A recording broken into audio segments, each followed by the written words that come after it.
So we all heard that Rob and Michelle Reiner in California, movie stars, well-known people in America and throughout the world, were found dead in their bedroom. And it appears that Nick, their son, around age 32, I believe, is the suspected murderer. And indeed, he appeared in court, but they've postponed that because of mental illness. Now, it's true that most people who commit murders, you can always say have a level of mental illness. Even so-called normal people have temporary mental illness. They have a rage. They walk into their home and they see something going on, a husband or a wife, and they commit a murder. Rage does not mean mental illness. This kid, though, has a history. He was institutionalized, I believe it was around 15 times. Reiner's had a very tough life with him. They did everything they could. I suspect all of this will come out at trial. What should they really do with a person like that? Okay, on the one hand, it's easy to say, hang him. Killed two great people that tried to help him. On the other hand, what are you really hanging? You're not hanging a normal person under regular rules. There are specific rules for mental illness and how you have a trial for somebody with mental illness. And that's what's going to happen here. He's going to have a very, very well-known lawyer representing him. And this particular lawyer, I don't know where he's getting fees or if he's getting fees. There may be somebody supporting his defense.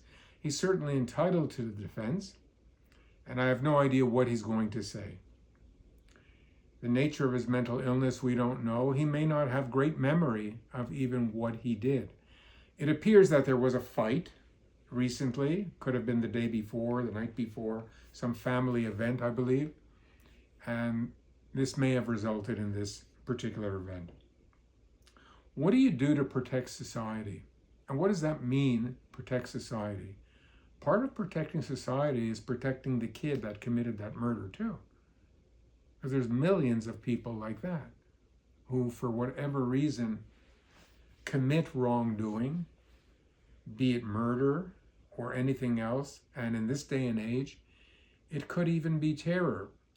Though we haven't seen a case yet, at least I haven't, where a terrorist goes onto a beach or into a house of worship and murders 30 people, and he goes back and he comes and he says, hey, what do you want from me? I was in a cult, I was brainwashed, they drugged me, I don't know what I'm doing. Which, by the way, could be true.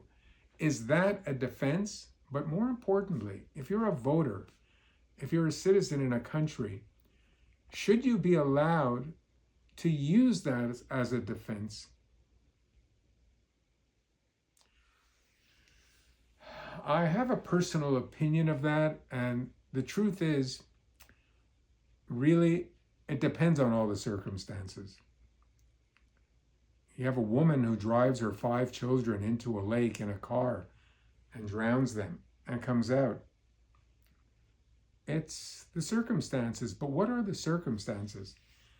The people that can afford to get the greatest psychiatrist to come testify for them about mental illness and the life they had and the whipping they had at the hands of their husband and resulted in this, should that be sufficient? Well, I have no doubt that you would have a divided Canada or divided America as to what should happen to these people. But remember, the rule of thumb is that you should not be convicted for something you did not intend to do. Yes, there's a presumption that you intended to do what you intended to do and what you physically did, unless you can prove there's almost a reversal of the burden. You can prove the mental illness beyond some level of doubt. So I would simply leave you with the following message. Think about this. What would you do?